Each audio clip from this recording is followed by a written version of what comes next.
est ouverte.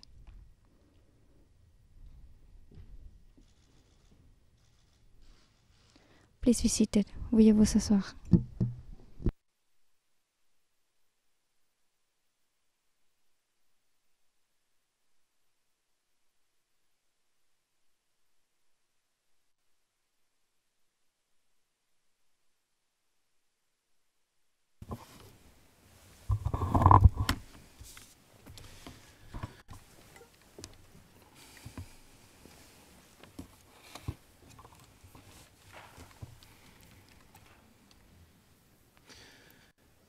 Good morning.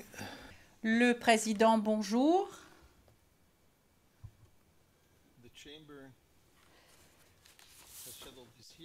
La Chambre a convoqué cette audience de manière à vous faire part de la décision en ce qui concerne la requête de la défense de Laurent Gbagbo afin qu'un jugement d'acquittement Soit prononcé en faveur de Laurent Gbagbo et que sa mise en liberté immédiate soit ordonnée.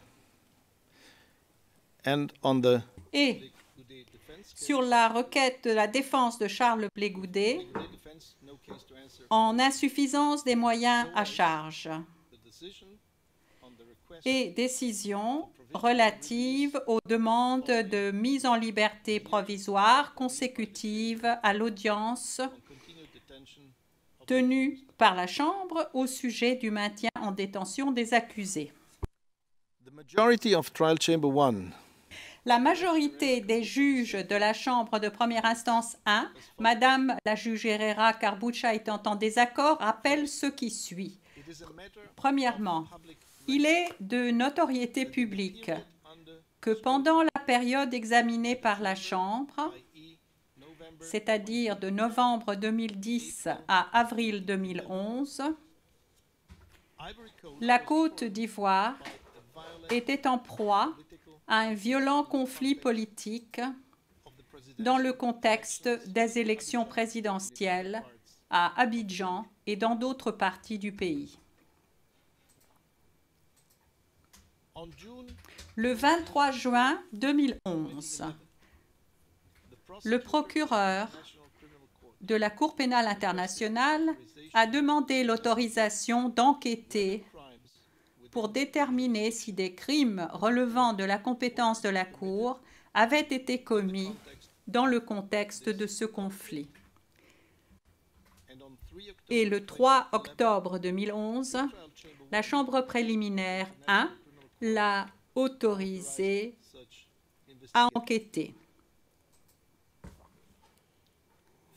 À la suite des demandes déposées par le bureau du procureur le 25 octobre 2011 pour Laurent Gbagbo et le 12 décembre 2011 pour Charles Blé Goudet, la Chambre préliminaire 1 a délivré des mandats d'arrêt à l'encontre des accusés le 23 novembre 2011 et le 21 décembre 2011, respectivement. Monsieur Laurent Gbagbo a été remis à la Cour le 30 novembre 2011 et Monsieur Charles Blé Goudet le 22 mars 2014. Les charges portées à l'encontre des deux accusés ont été confirmées par la Chambre préliminaire 1 le 12 juin 2014 pour Laurent Gbagbo et le 11 décembre 2014 pour Charles Blé Goudet.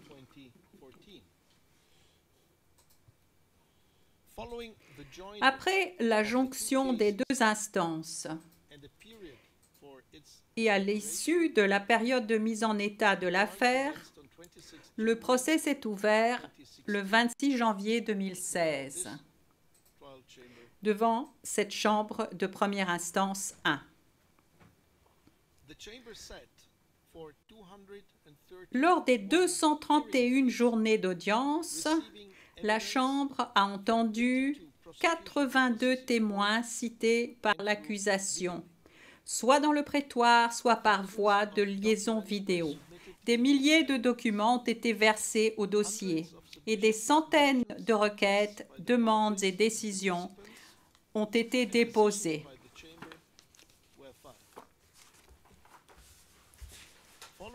À la fin de la présentation des moyens du procureur, la Chambre a été saisie de demandes d'acquittement et de mise en liberté immédiate des deux accusés.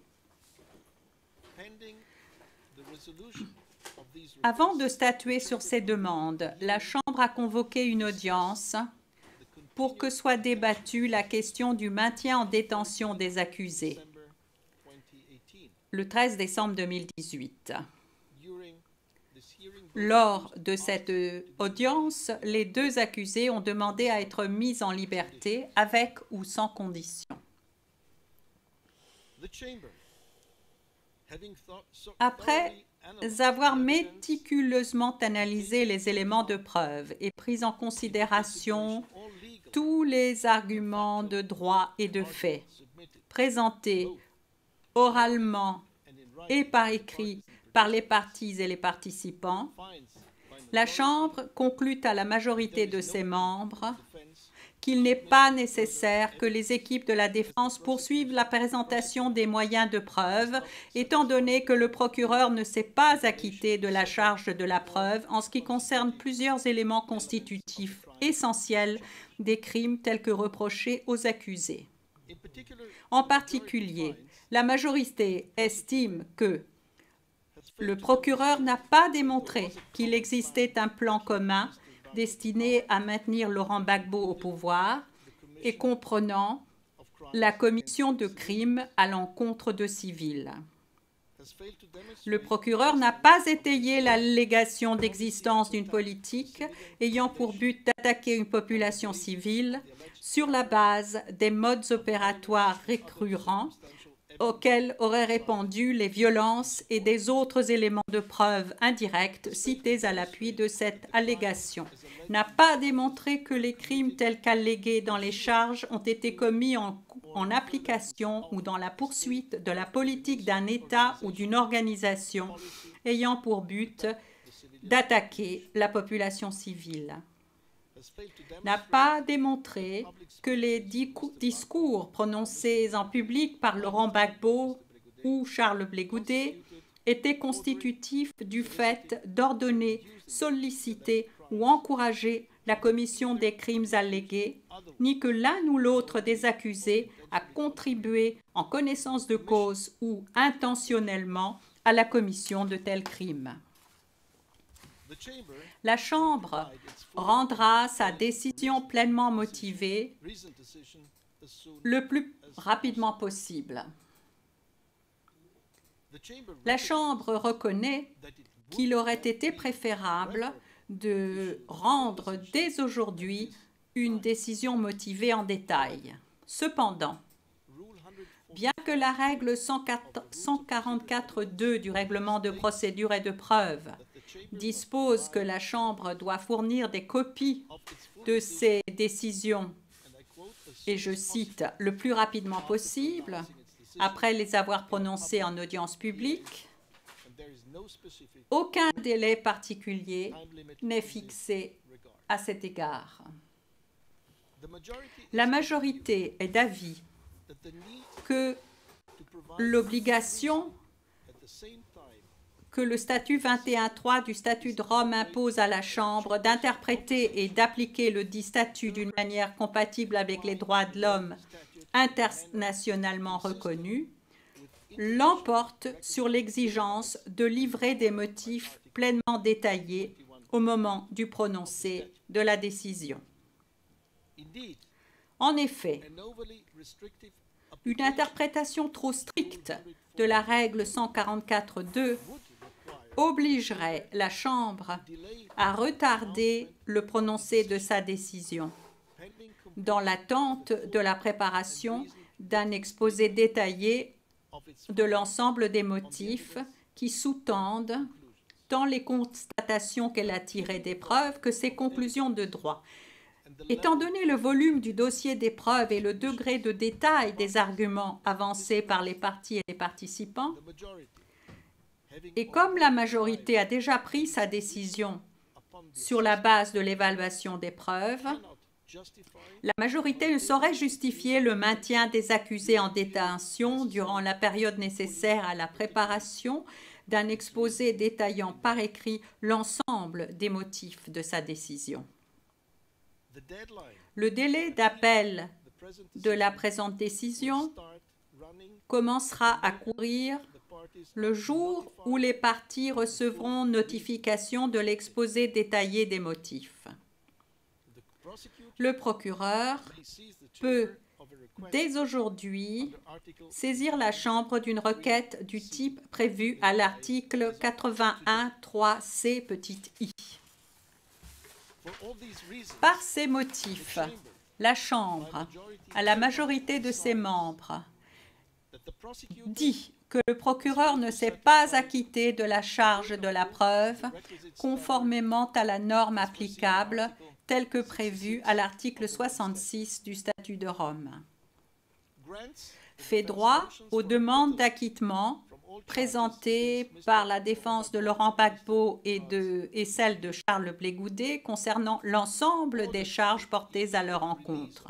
Ordonne la mise en liberté immédiate des deux accusés conformément à l'article 81.3c du statut. Non, s'il vous plaît, non, non.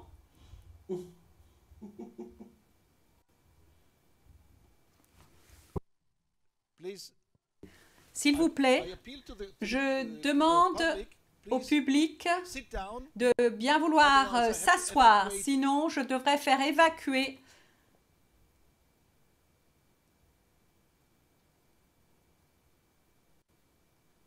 la galerie.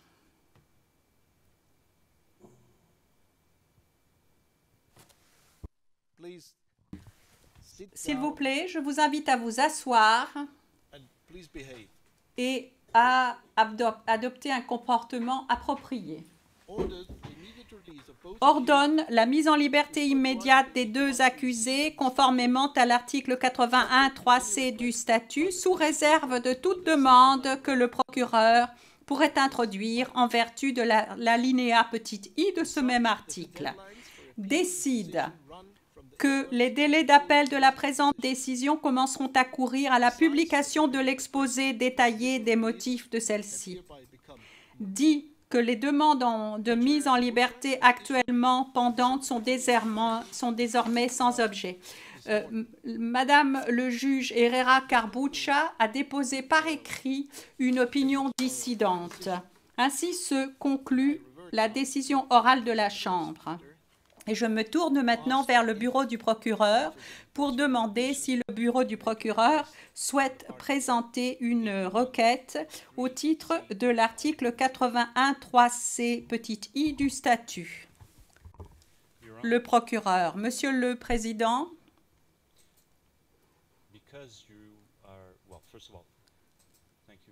je tiens d'abord à vous remercier de me donner la parole. Nous prenons note de votre résumé oral ce matin.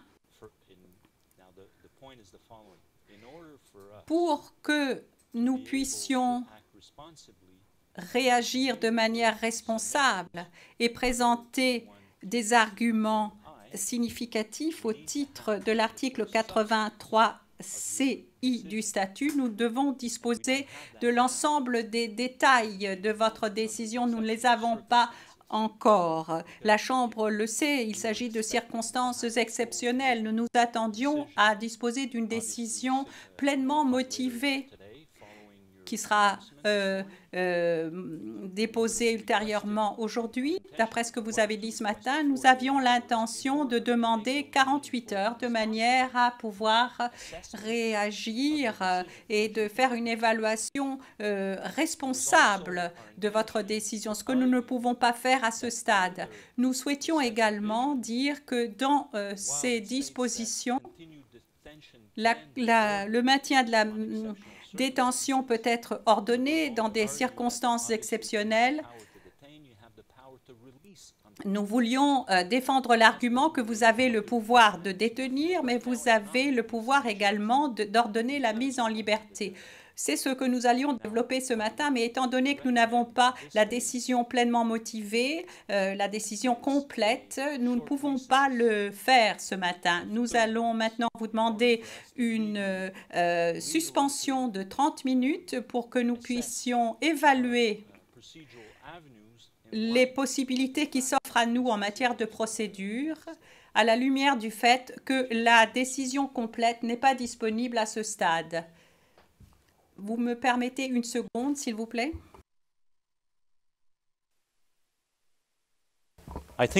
Your Honors, L'accusation, Monsieur le Président, nous comprenons qu'il y a une opinion dissidente qui sera rendue disponible plus tard dans la journée. Le Président, je voudrais réagir. J'ai simplement demandé si vous alliez présenter une requête en vertu de l'article 81 et la Chambre est prête à attendre jusqu'à demain matin 10 heures. Laissez-moi finir. Vous pourriez dire oui et puis demain revenir sur cette requête. Vous auriez donc jusqu'à demain 10 heures pour réfléchir à ce qui s'offre à vous. L'accusation, nous acceptons de nous retrouver demain matin à 10 heures. Le Président, mais ma question est la suivante. Est-ce que vous voulez utiliser la possibilité qui s'offre à vous à l'article 81.3? L'accusation, oui. Le Président, deuxième question, est-ce que vous êtes disposé à le faire dès maintenant?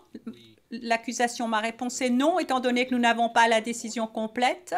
Le Président,